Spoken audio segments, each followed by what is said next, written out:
Hi guys, my name's Talia. There's been a lot of call out there for some upper back stretches, so that's what I'm going to do with you today. Another big thing that's really important when you're trying to open up your upper back is to make sure that you stretch your shoulders really well, because all of these muscles in the back of your shoulders over here by your shoulder blade really affect how well you can open up your upper back. So I like to warm up with some cat-cows.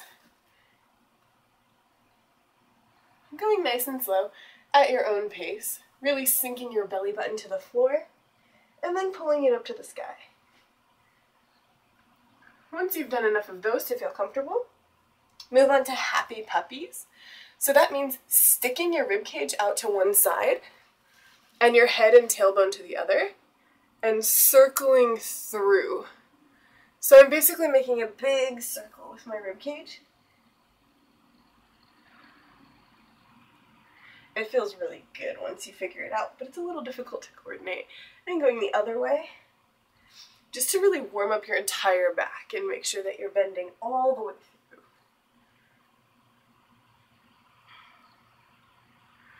Once you're good there, sorry, my camera is slipping a little bit. Once you're good there, I like to do some strength training. A lot of back bending is really based on how well you can get into and hold the positions and really pull them yourself. So my favorite is reverse sit-ups. The way these work is by lying on your stomach and leaving your feet on the floor. I don't want to lift my feet up. My feet want to stay down flat. And there are a couple of options here. One is to hold your shoulders, and the other one is to put your hands out to the side, just to make sure that you're not pushing off of the floor to help yourself. I like to put my hands on my shoulders because I have not a lot of space. So what's going to happen is you're going to start face down and just lift up. I like to do at least 10 to 15 of these nice sit-ups. Let me do them at one other angle so you can see. Slide myself under the bed over here.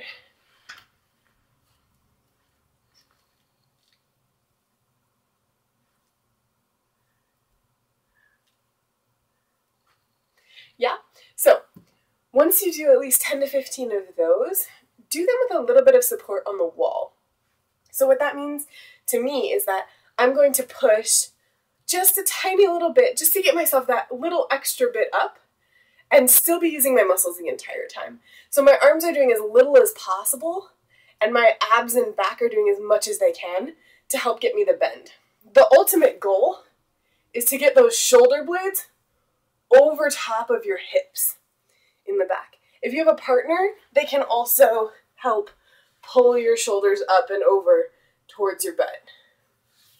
So, the solo version, I do most of my sit-up and I give myself a little assist.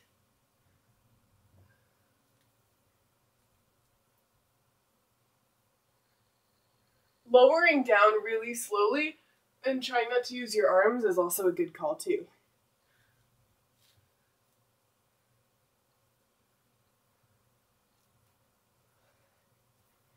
Yes? So, the next stretch that I like to do, I don't know how I'm going to orient myself in here.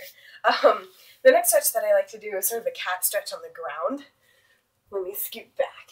So, the way that this one works is you're going to start with your hips right over your knees, walk your hands out as far as they go, and look forward, getting your chin on the ground.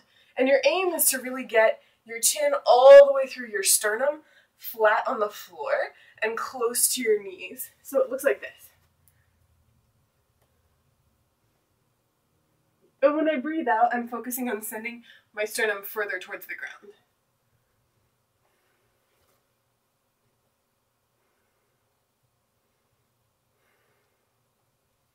And you can really see that bend nice and high up. You should feel it almost at the back of your neck and a little in between your shoulder blades.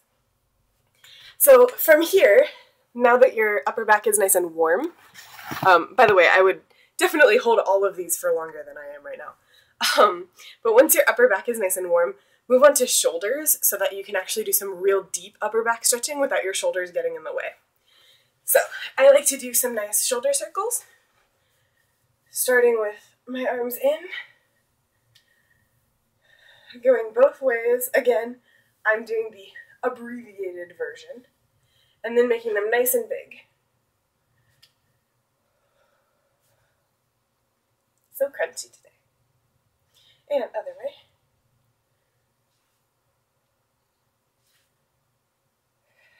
Okay, so once you've done a good number of shoulder circles, we're going to start stretching for real. So I like to grab one elbow, pull it over. Again, trying not to stick my ribs out too much or to put my head too far forward. Pulling that elbow across as far as I can, reaching my way down my back. Sorry, I rock while I stretch a lot. And other side. Really grabbing by that elbow and pulling. Keeping those ribs tucked in. Gotta remind myself every time. And then I like to grab by the wrist because I feel like it gets a little bit of a different spot in my shoulder. So it looks sort of like this. Nice little pulling out. I'm pulling that way, out into the side with by my wrist. Oh, that one's so intense. That's a good one. Oh, nice work. Okay. Now I like to do a deeper cat stretch on the wall. I don't have a good wall to show you.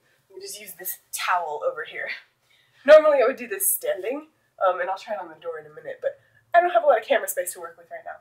So you're going to place your hands up high on the wall, bring your chest as close as you can, and try to sink down while you send your hips back and away. I like to look up, because that just helps the upper back stretch deepen. This towel is wet. So let me try it on the door. I don't know if you'll be able to see. So I'm going to put my hands on the door, walk away as much as I need to, and sink my sternum down and forward, looking up the whole time. That one's usually pretty intense for me. The next one that I like to do is a one-armed wall stretch. So the way this works is you look at a wall, you put your hand on it with your fingers facing back and away, and keeping your shoulder down and your body in line with that arm, you're just going to turn away from it. And I can turn a lot. You'll probably be about here, but I can turn quite a bit. Again, making sure that the line between my shoulder and my hand is pretty much straight towards the wall. I don't want to be at any funky angles, because that's not as helpful. I also don't want to let my shoulder pop up like this, because that doesn't get as good of a stretch. You want to make sure that you keep it down and back the whole time.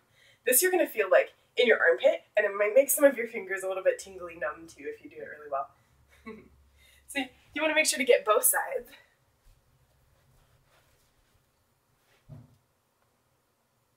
This works really well in a door frame as well, because you can leave your hand flat instead of having to bend your fingers back.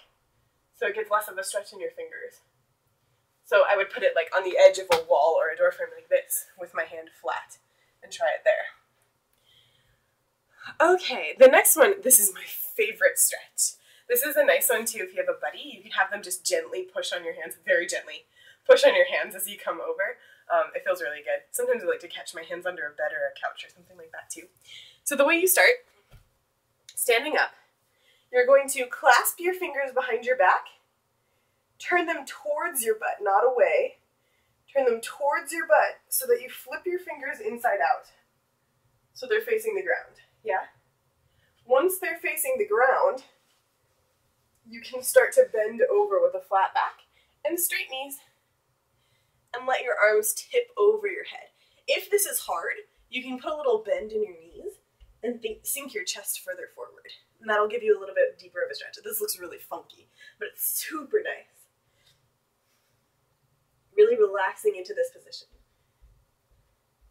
And this opens up the area that I stretch the most in my bridges. I like it. Okay, so then now that you're nice and warm, when you go for some of your more classic back stretches, like the bridges and stuff that we do pretty typically, you'll be able to push more over your shoulders because your shoulders and upper back are nice and warm.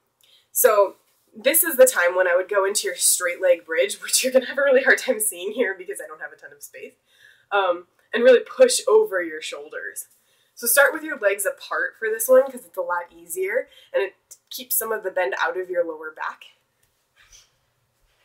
Oh boy. I'll just be right here, I guess.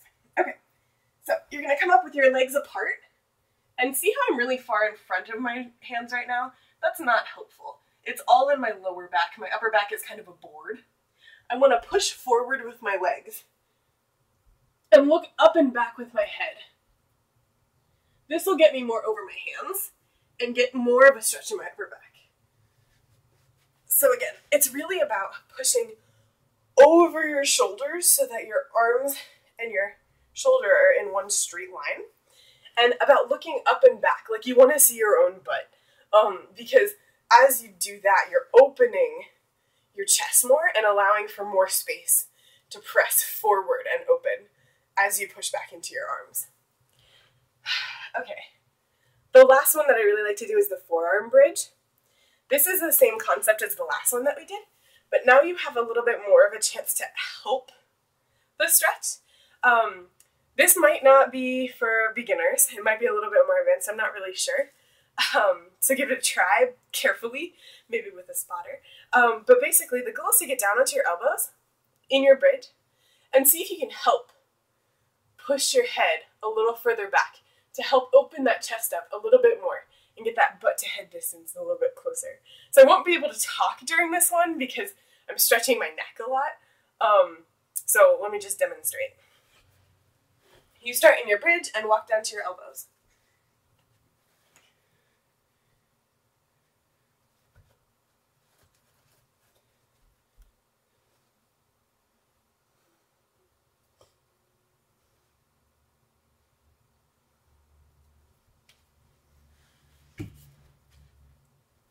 Sorry, I have no space. So you'll see there that there are two different things happening. One is that little bit of rocking motion, and that's me trying to push with my legs, like I was in the regular bridge, to sort of push myself up over my shoulders a little bit more to get some more space to open up. The other thing that's happening is my hands are on my face, and it looks really silly. What's happening is I'm trying to get my thumbs on my jaw right here, so I can use that to help my head look up more, to see more of what's behind me. So that's my little upper back routine. Maybe I'll make a fuller back stretching routine if you guys want it, although this one's pretty long already, so let me know what you think. And leave something in the comments below if there's any stretches that you really want to see or want help with. Maybe I'll find a better location, but this was a little bit of a last minute video. So thanks guys, happy stretching!